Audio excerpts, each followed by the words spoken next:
ஓம் குருவே துணை ஸ்ரீ வராகமிகிற ஜோதிட பயிற்சி மையம் வழங்கும் astro online Kallakurichi YouTube channel தங்களை அன்போடு வரவேற்கிறது.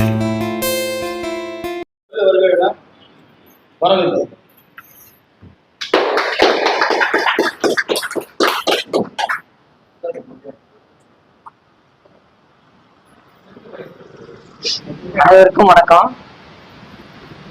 அற்பெருஞ்சோதி அற்பெருஞ்சோதி தனிப்பெரும் கருணை அற்பெருஞ்சோதி.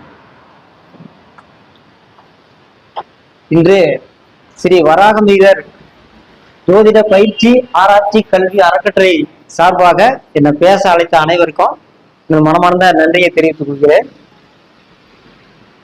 இன்னைக்கு நம்ம பேசுற தலைப்பு திருமண யோகமும் 7ஆம் பாவாக சூட்சமுங்கிற தலைப்புல தான் நம்ம பேசுறோம். இப்ப திருமணத்தை பத்தி எல்லாருக்குமே ஒரு ஆர்வமான எதிர்பார்ப்பு உண்டு. ஏன்னா நம்ம வாழ்க்கையில திருமணம்ங்கிறது ஒரு முக்கிய அத்தியாயம். எல்லாருடைய வாழ்க்கையிலுமே திருமணத்துக்கு முன்னால் திருமணத்துக்கு பின்னால் அப்படின்னு 2 பகுதி இருக்கு. கிபி கிமுன்னு சொல்ற மாதிரி திபி திமுன்னு சொல்லுவாங்க. கல்யாணத்துக்கு முன்னால நம்ம வாழ்க்கை ஒரு விதம், கல்யாணம் ஆன பின்னால ஒரு விதம். அப்படிங்கும்போது ஒரு அடுத்த அத்தியாயத்துக்கு நம்ம போறதுக்கு முன்னால நம்ம வாழ்க்கை எப்படி இருக்கும் அப்படிங்கிற எதிர்பார்ப்பு ஒவ்வொருத்தருக்குமே உண்டு. இதுல கல்யாண விஷயத்துல வந்து திருமணத்துக்கு நல்ல ஒரு வாழ்க்கை துணையை தேர்ந்தெடுத்தா நம்ம வாழ்க்கையில ஜெயிச்சிடலாம். ஏன்னா நல்ல மனைவி அமைஞ்சிட்டா நல்ல பிள்ளைகள் அமைஞ்சிருவாங்க. நல்ல பிள்ளைகள் அமைஞ்சிட்டா நம்மளுடைய கடைசி காலம் வரைக்கும் நம்மளுக்கு ஒரு நிம்மதி கிடைக்கும். அப்படிங்கும்போது அந்த கல்யாண நேரங்கிறது வாழ்க்கையில நமக்கு ஒரு முக்கியமான அத்தியாயம் அப்படிங்கிறது ஞாபகம் வச்சுக்கிறோம். இதுல வந்து ஒருத்தர் ஜாதகத்தை ஜோசியரை இருந்து எந்த காலத்துல அணுகலினாலும் இந்த கல்யாண சமயத்துல வந்து கண்டிப்பா பொருத்தம் பார்க்கறதுக்காக அணுகுவாங்க. அப்ப அந்த பொருத்தம் பார்க்கும்போது நம்ம ஜோதிடர்கள் வந்து பலன் சொல்றதுக்கு லக்னத்துக்கு 7ஆம் பாவத்தை முக்கியமா கருதுவோம். ஏன்னா 7ஆம் பாவங்கிறது கலசரசானம். கலசரசானத்துல இருக்கக்கூடிய கிரகங்கள் தான் நம்ம திருமணத்தை பத்தின விளக்கங்களை சொல்லும். இதுல வந்து லக்னத்துக்கு 7ஆம் பாவம் கலசரசானங்கிற மாதிரி 2ஆம் பாவம் குடும்பஸ்தானம். இப்ப 7ஆம் பாவம் 2ஆம் பாவம் இந்த 2 பாவங்கள் திருமணத்தை பத்தின விளக்கங்களை கொடுக்கும். மேலும் 7ஆம் பாவத்தை வந்து லக்கினத்துல இருக்கக்கூடிய கிரகங்கள் நேரடியா பார்வை செய்யும். மற்ற 3ஆம் பார்வை 5ஆம் பார்வை 7ஆம் பார்வையை விடவும் 3ஆம் பார்வை 5ஆம் பார்வையை விடவும் இந்த 7ஆம் பார்வைங்கிறது நேரடி பார்வையா இருக்கிறதுனால வலிமையான பலன்களை செய்யறதுனால 1, 2, 7 இந்த 3 பாவங்கள் வந்து திருமணத்தை பத்தின பலன்களை உறுதி செய்யக்கூடியதா இருக்கும். இதுல வந்து ஒரு ஜாதகத்துல 7ஆவது பாவம் பாதிக்கப்பட்டா அவங்களுக்கு வந்து திருமணம் அமையிறது சிரமமா இருக்கு. இன்னைக்கு ஜாதகம் பாக்குறதுல நிறைய பேர் வந்து திருமணம் கூடாம இருக்கிறதுனால ஏன் கல்யாணம் அமையல, கல்யாணம் அமையுமா அப்படிங்கிற கேள்வி இன்னைக்கு நிறைய பேர்கிட்ட இருக்கு. ஏன்னா இன்னைக்கு நாட்டுல வந்து ஆண்கள் பெண்கள் ஜனத்தொகை அதிகமா இருந்தா கூட கல்யாணம் அமையலங்கிற ஒரு பிரச்சனை வந்து எல்லா கம்யூனிட்டிலுமே இருக்குது. முன்ன ஒரு 20-30 வருஷத்துக்கு முன்னாலாம் இந்த மாதிரி சூழல் கிடையாது. அப்பெல்லாம் கல்யாணம் பண்ணலாம்னு ஜாதகம் எடுத்துட்டாங்கன்னா ஒரு 3 மாசத்துல இருந்து 6 மாசத்துக்குள்ள கல்யாணத்தை முடிச்சிருவாங்க. ஆனா இப்ப யாரை கேட்டாலும் 2 வருஷமா பாக்குறேங்க, 3 வருஷமா பாக்குறேங்க, கல்யாணமே செட் ஆக மாட்டேங்குது. இதுக்கு வந்து எல்லாம் படிச்சிருக்காங்க. அன்னைக்கெல்லாம் 8ஆம் கிளாஸ் 10ஆம் கிளாஸ் படிச்சவங்களுக்கு கல்யாணம் ஆயிடுச்சு. இன்னைக்கெல்லாம் 3 டிகிரி 4 டிகிரி படிச்சுட்டோம், அரசு உத்தியோகத்துல இருந்தோம், நல்ல சம்பளத்துல இருந்தோம், சொத்து வசதி வாய்ப்புகள் வீடு வாசலோட இருந்தாலும் கூட திருமணம் அமையறதுல வந்து நிறைய சுணக்கங்கள் இருக்குது. இன்னொரு நாட்டுல வந்து நிறைய புரோக்கர்கள் அதிகமாயிட்டாங்க. பொண்ணு ஜாதகம் மாப்பிள்ளை ஜாதகம் கிடைக்காமலும் இல்லை. ஆனா இந்த மாதிரி திருமணம் அமையாம இருக்கிறதுக்குண்டான காரணம் என்னன்னு பார்க்கும்போது ஒரு ஜாதகத்துல அந்த லக்னத்துக்கு 7, 2 லக்ன பாவங்கள்லாம் வந்து பாதிப்புக்குள்ளாயிருந்தா திருமணம் அமையறத வந்து சிக்கல் இருக்கும். அடுத்ததா வந்து ஒரு ஜாதகத்துல 7ஆவது பாவம் வந்து நல்ல நிலையில இருந்தோம், 2ஆவது பாவம் கெட்டுட்டா அவங்களுக்கு கல்யாணம் ஆயிடும். ஆனா கல்யாணம் ஆன பிறகு கணவன் மனைவிய ஒரு அமைதியான குடும்ப வாழ்க்கை இருக்காது.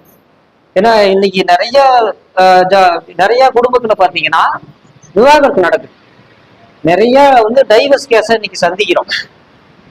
கல்யாணம் பண்றதுக்கு முன்னால பொருத்தம் பாக்குறவங்களை விட கல்யாணம் பண்ணிக்கிட்டு நான் டைவர்ஸ் பண்ணலாமா இல்ல என் பிரச்சனை எப்ப தீரும் அப்படிங்கிற கேள்வி வந்து நாட்டுல அதிகமாயிருச்சு. இன்னொன்னு முன்னெல்லாம் வந்து ஆண்கள் தான் வந்து டைவர்ஸ் பண்ணணுங்கிற மாதிரி அப்ளை பண்ணுவாங்க. இன்னைக்கு நிறைய கேஸ்ல வந்து பெண்கள் தான் அப்ளை பண்றாங்க. என்னால இந்த வாழ்க்கை வாழ முடியல, நான் வந்து இந்த வாழ்க்கையை முடிச்சுட்டு நான் வேற வாழ்க்கையை தேர்ந்தெடுக்க முடியுமா அப்படிங்கிற கேள்விகள் நிறைய இருக்கு. இன்னும் சொல்ல போனா என்ன இடத்துல வந்து ஜாதகம் பாக்குறவங்கள ஆண்களோட பெண்கள் தான் அதிகம். அது வந்து திருமண மணப்பெண்ணு என்கிட்ட ஜாதகம் பார்ப்பாங்க. அல்லது கல்யாணம் ஆன பிறகு கூட குடும்பத்துல பிரச்சனை ஏற்படும் போது எப்படி என்னுடைய கணவரோட நான் வாழ்க்கை நடத்த முடியும், என்ன பிரச்சனை எப்ப தீரும், இதுக்கு ஏதாவது வாய்ப்பு இருக்குதா, வழி இருக்குதாங்கிற மாதிரி கேள்விகள் நிறைய வரும். அதுல வந்து என்னன்னா, இந்த திருமணம் பொருத்தம் பார்க்கும்போது நடக்கக்கூடிய தவறுகள் வந்து பிற்கால வாழ்க்கையில பிரச்சனைக்கு வழிவகுத்திருக்கு.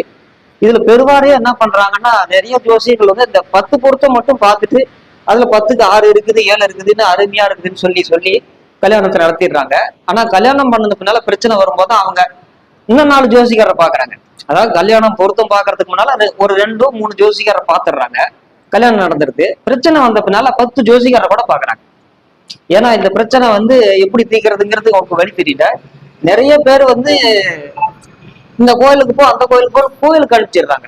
கோயிலுக்கு போய் சாமி, ஏன்னா இப்போ ஒரு சிலருக்கு இந்த கோயிலுக்கு போய் சாமி கும்பிடுங்கன்னு நம்ம சொல்றேன்னு வச்சுங்க, அவங்க அந்த கோயிலுக்கெல்லாம் நம்ம போயிட்டு வந்துட்டு ஏங்குறாங்க. நிறைய பேர் வந்து ஒரு 20 கோயிலாவது சுத்திடுறாங்க. நான் கோயிலுக்கே போகலன்னு யாரும் சொல்றது கிடையாது. ஏதோ ஒரு 4 ஜோசிகர் பார்த்தோன்னா ஒரு ஜோசிகர் 2 கோயில் கொடுத்தா கூட 4 ஜோசிகர் 8 கோயில் சொல்லிப்பாங்க. 8 கோயிலுக்கு அவங்க போயிடுறாங்க. போனாலும் பிரச்சனை தீர்லுங்க போது மறுபடியும் அடுத்தடுத்த ஜோசிகரை பார்க்கக்கூடியதா இருக்குது. அதுவும் ஒருத்தர்லாம் என்கிட்ட என்ன கேக்குதுன்னா, இந்தியாவில் இருக்கிற எல்லா பெரிய ஜோசிகரையும் நான் பார்த்துட்டேன் அப்படிங்கிறது. என்ன அப்படின்னா, யாராவது ஒருத்தர் நமக்கு நல்ல வழி சொல்லுவாங்களா அப்படிங்கிற மாதிரி தேடல் வந்து மக்களிடத்துல இருக்குது. அப்ப என்ன பண்ணா, நம்ம ஜோசியத்துல வந்து நிறைய விஷயங்களை தெரிஞ்சுக்கணும். கற்றது கை மண்ணளவு கல்லாதது உலகளவுன்னு சொல்ற மாதிரி நம்ம நிறைய விஷயங்களை கேதர் பண்ணிக்கிட்டே இருக்கணும். இன்னைக்கு சமூகத்துல மக்களுக்கு இருக்கிற பிரச்சனைக்கு சரியான தீர்வு சொல்லக்கூடிய அளவுக்கு தான் ஒரு ஜோசியர் உருவாக வேண்டியதா இருக்குது. இன்னைக்கு இந்த ஜாதகத்தை பொறுத்த வரைக்கும் திருமணங்கிறது வந்து ஒரு முக்கிய அத்தியாயம். கல்யாணத்துல ஒருத்தனுக்கு பிரச்சனை வந்துட்டா அவன் கடைசி வரைக்கும் நிம்மதி அடைய முடியாது. நல்ல விதமா ஒரு கல்யாணம் அமைச்சிட்டா நல்ல மனைவி மக்களோட அவன் வந்து பொருளாதாரத்துல இன்னைக்கு காசு இல்லையா நாளைக்கு சம்பாரிச்சு மேன்மைக்கு வந்துருவான். இன்னைக்கு இல்லாத வீடு நாளைக்கு கட்டிடுவான்.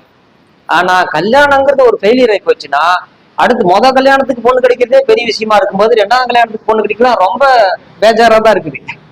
இன்னைக்கு இருக்கிற சூழலை வந்து நம்ம அதை புரிஞ்சுட்டு பலன் நிர்ணயம் பண்ணணும்.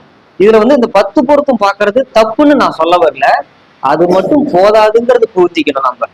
ஏன்னா இது ஒன்றும் ஒரு சில ஜோசியர்லாம் 10 பொருத்தம் தேவையில்லைங்க, ராகுக்கு எதே கிடையாது, செவ்வாய் தோஷமே கிடையாது அப்படின்னு சொல்லி எல்லாம் சில ஜோசியர் பேசுறத நம்ம பாக்குறோம்.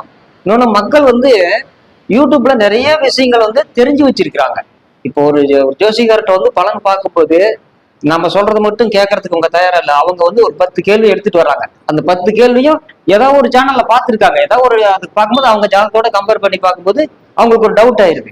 அப்ப என்ன பண்ணுவோம், நம்ம ஜோசியர் சந்திக்கும் போது அந்த டவுட் எல்லாம் நம்ம கிட்ட கேட்கறாங்கன்னா, நம்ம ஜோசியரா இருக்கிறவங்க வந்து எல்லா விதமான அடிப்படை விஷயங்களும் தெரிஞ்சவங்களா இருந்தோம்னா தான் இன்னைக்கு நம்ம ஜெயிக்க முடியும் இப்ப இருக்கிற சூழல்ல. அதுல என்னன்னா 10 பொருத்தம் வந்து அவசியமானது. ஏன்னா பல நூற்றாண்டு காலமா இந்த 10 பொருத்தம் பாக்குற மெத்தடு இருக்குது. அதை தப்புன்னு நம்ம நினைக்க கூடாது. அதுக்கு மேலையும் கிரகங்களை வந்து நம்ம ஆய்வு செய்யணும். 1, 2, 7வது பாவத்தை ஆய்வு செய்யற மாதிரி சுக்கிரனையும் செவ்வாயும் ஆராய்ச்சி பண்ணணும். எதனால அப்படின்னா, சுக்கிரன்கிறது ஒரு ஜாதகத்துல வந்து பெண் தன்மை, செவ்வாய்ங்கிறது ஒரு ஜாதகத்துல வந்து ஆண் தன்மை. இதுல என்னன்னா, ஒரு ஒவ்வொரு மனிதர்களுக்குமே நம்ம வந்து வலது கை பக்கம் பாதி ஆண் தன்மை, இடது கை பக்கம் பாதி பெண் தன்மை. இப்ப கைரேக ஜோசியம் பார்க்கும்போது பாத்தீங்கன்னா, ஆண்களுக்கு நம்ம வலது கையில பார்ப்போம், பெண்களுக்கு இடது கையில பார்ப்போம். எப்படின்னா எல்லாருக்குமே அப்படிதான். எல்லாரும் உடம்புலையுமே இப்ப இந்த வலது கை எடுத்து நம்ம பலன் சொன்னா நம்மளுக்கு, இடது கை எடுத்து பலன் சொன்னா நம்ம மனைவிக்கு, நம்ம மனைவி ஜாதகம் எடுத்துன்னு வச்சுக்கோங்க, அவளுடைய வலது கை எடுத்து பார்த்தோம்னா நமக்கு, அவளுடைய இடது கை தான் அவளுக்கு. அப்படிங்கும் போது என்னன்னா, நான் எல்லாரும் உடம்புலையுமே ஆண் தன்மையும் பெண் தன்மையும் இருக்குது. அது போல வந்து செவ்வாயும் சுக்கரனும் ஒரு ஜாதகம் எப்படி இருக்காங்கிறத வச்சுதான் அந்த தாம்பத்திய வாழ்க்கையினுடைய தன்மை இருக்கும். அப்படிங்கும்போது இதை பத்தின நிறைய ஆய்வு செய்யணும். அடுத்ததா ஒரு ஜாதகம் வந்து 7வது பாவத்தோட 6, 8, 12வது பாவங்கள் சம்மந்தப்பட்டா கண்டிப்பா அவங்களுக்கு வாழ்க்கையில பிரச்சனை வரும். நம்ம பொருத்தம் பார்க்கும்போது நாம அலர்ட் ஆயிடணும். பொருத்தத்துக்கு கொண்டாந்து கொடுக்குறாங்கன்னு வச்சுங்க, 7வது பாவாதிபதி 6வது பாவத்தோடையோ 8வது பாவத்தோடையோ 12வது பாவத்தோடையோ ஏதாவது ஒரு சம்பந்தப்பட்டுட்டு அவங்களால பார்க்கப்பட்டாலும் சரி, சேர்ந்திருந்தாலும் சரி, அவர்களுடைய சாரம் பெற்றாலும் சரி, அப்ப வந்து அவங்களுக்கு பிரச்சனை இருக்குதுன்னு அர்த்தம். அப்ப வந்து பிரச்சனை இருக்குதுன்னாவே ரொம்ப நம்ம மைனூட்டா கவனிக்கணும். ஆனா இந்த 6, 8, 12 தவிர மற்ற எந்த பாவங்களோட இந்த 7வது பாவம் சம்மந்தப்பட்டாலும் லைஃப் அப்படியே ஸ்மூத்தா போகும். அது 5 பொருத்தம் இருந்தாலும் சரி, 8 பொருத்தம் 9 பொருத்தம் இருந்தாலும் சரி, லைஃப் நல்லா இருக்கும். அப்படிங்கும்போது நம்ம பொருத்தம் பார்க்கும்போது இதுல ரொம்ப கவனம் எடுத்துக்கணும். இந்த 7வது பாவம் 6வது பாவத்தோட சம்பந்தப்பட்டா அவங்களுக்கு வாழ்க்கையில வெறுப்பு, விரோதம், சலிப்பு, சங்கடம் ஏற்படும்.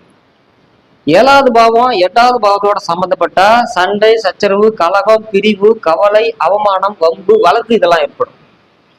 7வது பாவத்தோட 12வது பாவம் சம்பந்தப்பட்ட பிரிவு, இழப்பு, மரணம், துக்கம், துயரம் ஏற்படும்.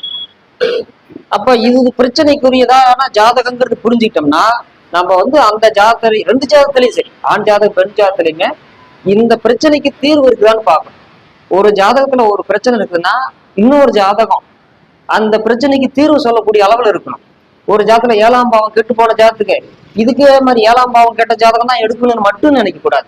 அந்த ஜாதகத்துலயாவது இந்த 7ஆம் பாவத்தை காப்பாத்துற மாதிரி கிரக நிலைகள் இருக்குதாங்கிறது பார்த்து இணைச்சோம்னா அவங்க ஒருத்தர் அனுசரிச்சு நல்ல வாழ்க்கை வாழ்வாங்க. அடுத்தது ஒரு ஜாதகத்துல 7வது பாவம் 7, 2, 1வது பாவமே லக்னமா எடுத்துக்கணும். அது வந்து சுபஸ்தானத்துல அமைஞ்சிருக்கணும். அந்த 3 கிரகமுமே சுப கிரகத்தால பார்க்கப்பட்டிருக்கணும், சுபகிரக சாரம் பெற்று இருக்கணும். அதே போல கல்யாணம் பண்ணது பின்னால ஒரு 30 வருஷத்துக்காவது சுபகிரகனுடைய திசைகள் வரணும். அப்படி இருக்கிற ஜாதகத்துல வந்து நம்ம எத்தனை பொறுத்து இருந்தாலும் அந்த வாழ்க்கை வந்து நிம்மதியான வாழ்க்கையா இருக்கும். அப்படி நல்ல ஜாதகம் அமைஞ்சு நல்ல ஒரு துணை அமைஞ்சிட்டா நல்ல புத்திர பாக்கியமும் நல்ல நிம்மதியும் அவங்களுக்கு கிடைக்கும். அந்த மாதிரி அமையாம மாறுபட்டு பிரச்சனைக்குள்ள ஜாதகமா அமைஞ்சிட்டா அவங்க வாழ்க்கை வந்து ஒரு கல்யாணம் பண்ணி பிரம்மச்சாரிங்கிற மாதிரி குடும்ப வாழ்க்கையில நிம்மதி இல்லாம தான் நிறைய ஜோசியரை பார்த்துட்டே இருப்பாங்க, நிறைய கோயில் குளம்னு அலைஞ்சிட்டு இருப்பாங்க. இதுல என்ன சொல்லுவாங்கன்னா, ஒரு கோயிலை கட்டுனா ஒரு காவல் நிலையத்தை மூடிடலாம், ஒரு பள்ளிக்கூடத்தை திறந்தா ஒரு சிறைச்சாலையை மூடிடலாம் அப்படின்னு சொல்லுவாங்க. என்னன்னா ஒரு கோயிலுக்கு போனா அவனுக்கு ஒரு மன நிம்மதி ஏற்படும், நல்ல எண்ணங்கள் ஏற்படும், அவன் வாழ்க்கை நல்லா இருக்கும், அவன் வந்து ஒரு காவல் நிலையத்துக்கு போக வேண்டிய அவசியம் இருக்காது அப்படின்னாங்க. ஒரு கல்லூரி திறந்தோம்னா அவன் நல்லா படிப்பான், அறிவா ஆற்றலாம் சிந்திச்சு செயல்பட்டானா அவன் வாழ்க்கை நல்லா இருக்கும், அப்போ வந்து அவனுக்கு ஒரு கோர்ட்டு கேஸ்ன்னு போக வேண்டிய அவசியம் இருக்காதுன்னு சொல்லுவாங்க. ஆனா இந்த திருமண வாழ்க்கைங்கிறது பாத்தீங்கன்னா நம்மளுக்கு திருமண வாழ்க்கை நல்லா இருந்தா தான் நம்ம எந்த ஒரு தொழில ஈடுபட்டாலும் எந்த ஒரு செயல்லையுமே நம்ம சரியானவர்களா செயல்பட முடியும்.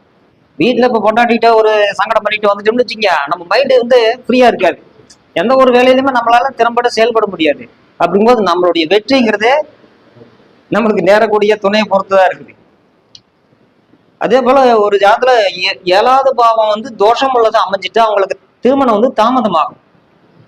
இப்ப நிறைய பாத்தீங்கன்னா இந்த தாமத திருமண பிரச்சனைகள் வந்து நிறைய இருக்குது, நிறைய ஜாதங்கள் வந்து தாமதமாகுது. பொதுவாக முன்னெல்லாம் பாத்தீங்கன்னா பெண்களுக்கு எல்லாம் ஒரு 20 வயசுக்குள்ள கல்யாணம் ஆகும், ஆண்களுக்கு எல்லாம் ஒரு 25 வயசுக்குள்ள கல்யாணம் ஆகும். இப்ப பெரும்பாலும் 21 வயசுக்குள்ள சாதாரணமா கல்யாணம் அமைய மாட்டேங்குது பெண்களுக்கே, ஆண்களுக்கே 30க்குள்ள அமைய மாட்டேங்குது. 29க்கு மேலதான் பெரும்பாலான ஆண்களுக்கு வந்து திருமணம் அமையக்கூடியதா இருக்குது. இந்த சூழலுக்கு காரணம்னா 7வது பாவத்தோட ஏதாவது பாவகர்கள் சம்பந்தம் இருக்குதுன்னு அர்த்தம். அடுத்ததா 7வது பாவாதிபதி லக்னத்திலே இருந்தா 1ஆம் பாவத்துல இருந்தா அவங்களுக்கு கணவனுக்கு தகுந்த மனைவி அமைஞ்சிருவாங்க. அது பெண் ஜாதகமா இருந்தா மனைவிக்கு தகுந்த மாதிரி கணவன் அமைஞ்சிருவாங்க, நல்ல வாழ்க்கை துணை அமைஞ்சிக்கும்.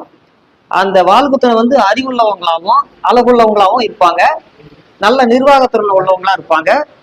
கல்யாணமும் சுலபமா அமையும், ரொம்ப ரிஸ்கா இருக்காது. அவங்க ஜாதகம் எடுத்தாங்கன்னா ஒரு வருஷத்துக்குள்ள கூட கல்யாணம் அமையக்கூடிய வாய்ப்பு 7வது பாவாதிபதி 1ல இருந்து அமைஞ்சிரும். அடுத்ததா 7ஆம் பாவாதிபதி 2ஆம் வீட்டுல என்னன்னா தனக்கு வரக்கூடிய அந்த வாழ்க்கை துணை வந்து பொருளாதார சிறப்பு உள்ளவங்களா இருப்பாங்க, காசு பணம் செல்வாக்கு இருக்கும், படிச்சவங்களா இருப்பாங்க, நல்லா சொல்லாற்றல் இருக்கும், அவங்க வாழ்க்கை வந்து மகிழ்ச்சி நிறைந்ததா இருக்கும். 7ஆம் பாவாதிபதி 3ஆம் பாவத்துல இருந்தா வரக்கூடிய துணை வந்து புத்திசாலியா இருப்பாங்க, நல்ல செயல்திறன் உள்ளவங்களா இருப்பாங்க, எதையாவது செய்யணுங்கிற மாதிரி உத்வேகம் இருக்கும், உற்சாகமானவங்களா இருப்பாங்க, எடுக்கிற முயற்சியில வந்து வெற்றி பெறுவாங்க, துணிச்சல் தைரியம் உள்ளவங்களா அவங்க இருப்பாங்க. வாழ்க்கை துணைக்கும் வந்து ரொம்ப ஆதரவானவங்களா இருப்பாங்க, அலங்கார பிரியரா இருப்பாங்க, நிறைய ஆபரண சேர்க்கை அவங்களுக்கு உண்டு. அதே போது 7ஆம் பாவாதிபதி 4ஆம் பாவத்துல நின்னா அவங்களுக்கு வரக்கூடிய துணை வந்து சொந்தத்துல அமையக்கூடிய வாய்ப்பு உண்டு, உறவுக்காரங்களா இருக்கக்கூடிய வாய்ப்பு இருக்குது. அதே போல அவங்களுக்கு திருமணம் வந்து நண்பர்கள் மூலமாவே அமையும். ஏதாவது ஒரு நண்பர்கள் வந்து அங்க பொண்ணு இருக்குது இங்க பொண்ணு இருக்குதுன்னு அறிமுகம் கொடுப்பாங்க, அல்லது ஜாதகமே வாங்கிட்டு வந்து கூட கொடுப்பாங்க. அவங்க அந்த வரக்கூடிய துணைக்கு வந்து நிலம் வீடுன்னு சொத்து இருக்கும், வீடு வாசல்ல உள்ள ஒரு வாழ்க்கை துணை அமையும், அவங்க சுகமான வாழ்க்கையை வாழ்வாங்க. லக்னத்துக்கு 7ஆம் பாவாதிபதி 5ஆம் வீட்டுல நின்னா அவங்க கணவன் மனைவி ரொம்ப பிரியமுள்ளவங்களா வாழ்வாங்க, அது ஒரு சிலருக்கு காதல் கல்யாணமா கூட அமையும். சுகப்பிரசவம் உண்டாகும். அந்த 5வது பாவத்துல 7ஆம் பாவதி அமைஞ்சிட்டா அவங்களுக்கு வந்து குழந்தைகள் மேல ரொம்ப பாசம் பிரியம் இருக்கும். அவங்க வந்து மக்கள் மத்தியில ரொம்ப பிரபல்யமானவங்களாகவும் இருப்பாங்க. இதே 7ஆம் பாவாதிபதி 6ஆம் வீட்டுல நின்னா அந்த கணவனுடைய அடிக்கடி சண்டை சச்சரவுகள் வரும், பிரிவினைகள் ஏற்படும். அவங்க 2 பேருக்கு இடையில அடிக்கடி வாக்குவாதம் ஏற்படும், நிறைய சண்டை கட்டிக்குவாங்க. ஒரு சில சண்டை வீட்டோட இருக்கும், ஒரு சில சண்டை வீதிக்கே வந்துடும். அது 6வது பாவத்தோட சம்மந்தப்பட்டாவே நம்ம இது கொஞ்சம் பிரச்சனை உள்ள இடங்கிறது தெரிஞ்சுக்கலாம். 7ஆம் பாவாதிபதி 7ஆம் வீட்லயே நின்னா வரக்கூடிய மனைவி நல்ல குணவதியா இருப்பாங்க, நல்ல நற்குணம் படைச்சவங்களா இருப்பாங்க, பாக்குறதுக்கு அவங்களும் லட்சணமானவங்களா இருப்பாங்க. கணவனுடைய முயற்சிகளுக்கு வந்து நல்ல ஒத்துழைப்பு கொடுப்பாங்க, திறமைசாலியாகவும் இருப்பாங்க. 7ஆம் பாவாதிபதி 8ஆம் வீட்டுல நின்னா அவங்களுக்கு குடும்பத்துல அடிக்கடி சண்டை சச்சரவுகள் வரும். அது வம்பு வழக்குன்னு கோர்ட்டு கேஸ் வரைக்கும் கூட போறதுக்கு வாய்ப்பு இருக்குது. கல்யாண முயற்சியில கூட நிறைய தடைகள் ஏற்படும். 7ஆம் பாவாதிபதி 9ஆம் வீட்டுல நின்னா வரக்கூடிய துணைக்கு வந்து நல்ல ஒரு ஆன்மீக நாட்டா இருக்கும். கோயில் குளத்துக்கு போறதுக்கு, வழிபாடு செய்யறதுக்கு, பூஜை புனஸ்காரத்தில் ஈடுபடுறது, தான தர்மம் செய்யறது, நல்ல காரியங்களில் ஈடுபடுறது, மக்கள் மத்தியில பிரபல்யமா இருக்கிறது, இதெல்லாமே அந்த 9ஆம் பாவத்துல அமைஞ்சா கிடைக்குங்க. அடிக்கடி அவங்க பிரயாணம் பண்ணக்கூடியவங்களாவும் இருப்பாங்க. வரக்கூடிய துணை வந்து பெரிய குடும்பத்துல இருந்தும் அமைவாங்க. இதே 7ஆம் பாவாதிபதி 10ஆம் வீட்டுல நின்னா அவங்களுக்கு சொத்து சுகம் உண்டு, அந்த நபர் திறமைசாலியா இருப்பாங்க, நல்ல சம்பாத்திய காரகம் இருக்கும், உறவினர்களை ஆதரிக்கக்கூடியவங்களா இருப்பாங்க, கணவனுக்கு பக்க பலமா இருப்பாங்க. 7ஆம் பாவாதி 10ல இருக்கிறது வந்து ஒரு நல்ல ஒரு ஒத்துழைப்பான ஒரு அமைப்பு. அதே மாதிரி 7ஆம் பாவாதிபதி 11ஆம் வீட்டுல நின்னா வரக்கூடிய மனைவி செல்வாக்குள்ளவர், காசு பணம் செல்வாக்கோட இருப்பாங்க, மக்கள் மத்தியில செல்வாக்கு இருக்கும், எல்லார இடத்துலயும் பிரபலியமானவங்களா இருப்பாங்க. அவங்க முன்னேறதுக்கு உண்டான முயற்சிகளை வந்து சுலபமா வளருவாங்க. இதே 7ஆம் பாவாதிபதி ஆண்கள் ஜாதத்துல 11ஆம் வீட்டுல நின்னா அவங்களுக்கு சிலருக்கு மறுமணம் ஏற்படக்கூடிய வாய்ப்பு உண்டு. அப்போ வந்து நம்ம 2ஆம் இடத்தையும் லக்கினத்தையும் கொஞ்சம் கவனிச்சு பார்க்கணும். 7வது பாவாதிபதி 11ஆம் வீட்டுல இருக்கிறது வந்து நன்மையும் இருக்குது, தீமையும் இருக்குது. அதே மாதிரி 7ஆம் பாவாதிபதி 12ஆம் வீட்டுல நின்னா வரக்கூடிய மனைவி வந்து தேக பலவீனம் உள்ளவங்களா இருப்பாங்க, அடிக்கடி மருந்து மாத்திரை சாப்பிடக்கூடியவங்களா இருப்பாங்க, அவங்களுக்கு திருமண தடைகள் ஏற்படக்கூடிய வாய்ப்புகள் உண்டு. அதே போல வரக்கூடிய மனைவி வந்து தூர தேசத்தாவெல்லாம் இருப்பாங்க, பக்கத்து ஊர் அக்கம் பக்கத்து ஊரா இல்லாம ரொம்ப தூரத்துல ஒரு 100 கிலோமீட்டருக்கு மேல இருந்து வரணும் அமையக்கூடிய ஒரு வாய்ப்பு ஏற்படும். இந்த மாதிரி 7வது பாவத்தை வச்சும் 7வது பாவாதிபதி வச்சும் நம்ம திருமணத்தை பத்தி நிறைய விஷயங்களை நிர்ணயிக்க முடியும். ஒருத்தர் வாழ்க்கையில வெற்றியாளராக இருக்கணும் அப்படின்னா கண்டிப்பா நல்ல வாழ்க்கை துணை அமையணும். அதற்கு உண்டான அளவுக்கு கடவுளிடத்துல பிரார்த்தனை பண்ணிக்கிறது ரொம்ப நல்லது. மேலும் நான் இன்னைக்கு இந்த வாய்ப்பு கொடுத்த சங்கத்தினருக்கு வந்து ரொம்ப மகிழ்ச்சியை தெரிவிச்சுக்கிறேன். இதுல வந்து சுவாமி விவேகானந்தர் சொல்லுவாரு, அவர் இப்போ ஒரு மேடையில பேசும்போது ஒரு 200 பேர் இருந்து கேட்கறாங்கன்னா இதுல 200 பேர்ல ஒருத்தராவது நான் சொன்ன விஷயத்த வந்து வாழ்க்கையில எடுத்துட்டு நீங்க பயன்படுத்திட்டீங்கன்னா என்னுடைய இந்த பேச்சு பயனுள்ளதா இருந்துச்சுன்னு சொல்லுவாரு. அது போல வந்து இன்னைக்கு இந்த பங்கெடுத்துட்டவங்க வந்து ஏதோ நான் அதாவது கொள்ளர் வீதியில் வந்து ஊசி வைக்க வந்த மாதிரிதான் இன்னைக்கு ஞான அறிஞர்கள்லாம் இருக்கக்கூடிய இந்த சபையில வந்து ஏதோ எனக்கு தெரிஞ்ச சில விஷயங்களை உங்களோட பகிர்ந்துக்கிட்டேன். இந்த வாய்ப்பு கொடுத்த ஏழுமலையாவுக்கு என்னுடைய மனப்பூர்வமான வாழ்க்கையில தெரிவிச்சுக்கிறேன்.